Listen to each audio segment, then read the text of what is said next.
రీసెంట్‌గా నా దగ్గరకు ఒకళ్ళొచ్చి అడిగారనమాట.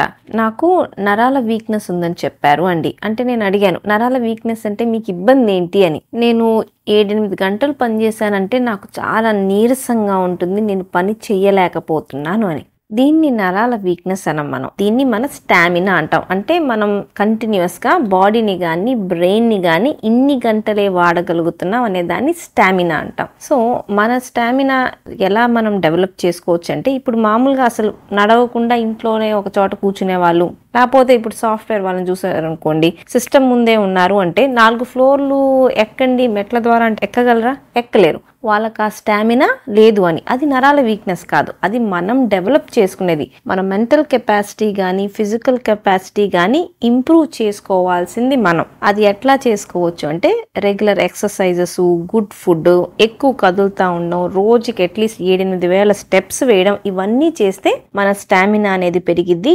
ఎక్కువ పని అలసిపోకుండా చేయగలం. నరాల వీక్‌నెస్ అనేది ఒక జబ్బు కాదు. అది మనం డెవలప్ చేసుకునే మన కెపాసిటీ.